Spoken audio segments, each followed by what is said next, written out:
In this chapter we'll be going over how to work with the camera to set up a perfect view for your renders. So select the camera here, and then let's go into camera view by pressing numpad 0. The area in the middle is what will render. Anything outside of this area is not in the camera view, so it won't render. You can use the scroll wheel to make this area fill the screen more. There's lots of different ways you can position the camera. While still in camera view, you can press the G key to move the camera around. And while you're moving it, you can press the middle mouse button to make the camera go in and out.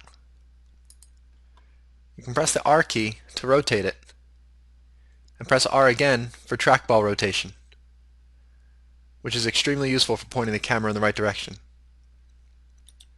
You can press Shift and F for something called fly mode, which is basically exactly what the name suggests. You can aim the camera and then use the scroll wheel to fly forward or scroll down to fly backward.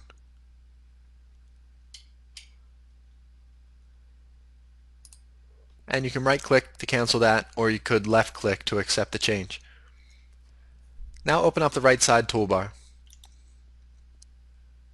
In this toolbar, enable the option Lock Camera to View. This enables us to rotate the scene, pan the scene, and zoom in and out on the scene, just like we normally would in 3D view. And the camera will stay still. The camera view will just update. So for example, if you simply middle click in the 3D space and drag the scene, you'll see everything rotates, but the camera view it updates with it. So the camera stays right there in view, but the scene rotates. And you can use the scroll wheel to zoom in and out, or press Shift and middle click to pan the scene. So this is really useful for aiming the camera as well. When you're done that, just make sure to disable it. Or you can leave it enabled, doesn't matter. One more cool way to position your camera is to rotate your scene until you have an awesome view.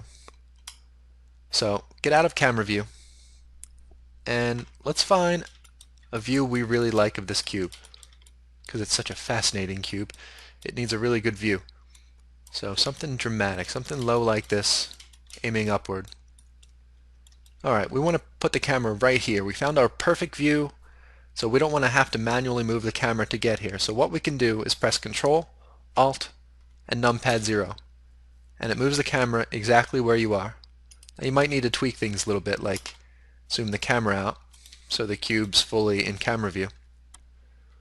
But pressing Control, Alt, and 0 places the camera wherever you are, looking in the direction that you're looking. Now with the camera selected, let's go over to the camera buttons here, this little camera icon. And let's go over some of the options available here. We can change the view type up top. The two main views are perspective and orthographic. Perspective gives the render depth and dimension, whereas orthographic kind of flattens the scene and takes away that depth. Let's switch back to perspective. And the focal length value here gives the perspective view more or less depth. So let's change that and see what I mean. If we decrease that down to about 15, and then let's zoom the camera in a little bit more, you can see the view is much more extreme now. There's a lot more depth to the scene, or to the cube. Now, the shift options beneath all that simply pan the view left or right, or up and down. And let me change them back to 0. The clipping options next to that define the start and the stop point of the camera view. Anything outside of this range will not be rendered. It won't be in the camera view.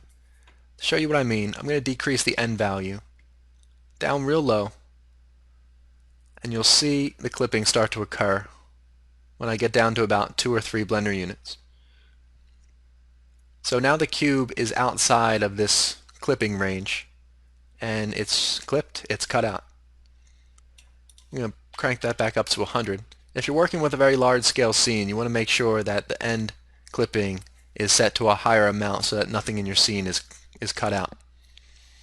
Now let's go through some of the display options down here. You can enable the limits option here to actually see the clipping distance.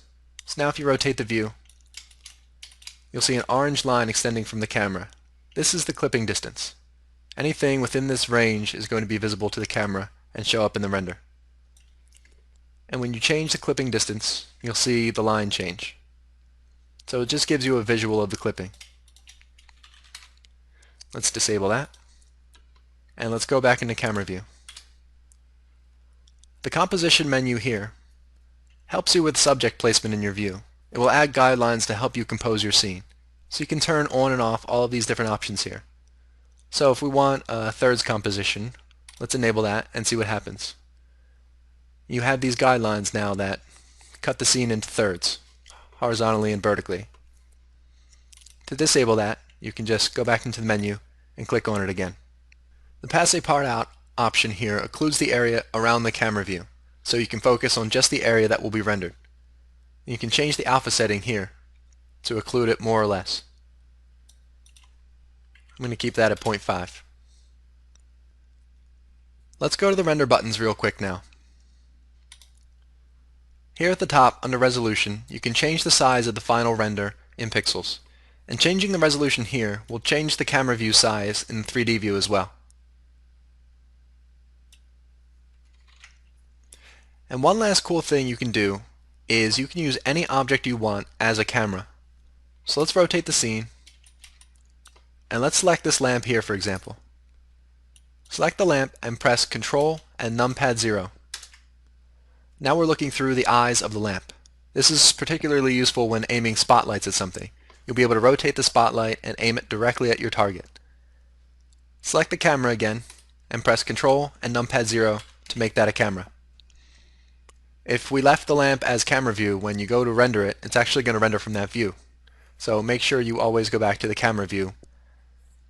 And that's all there is to it, really, for working with a camera.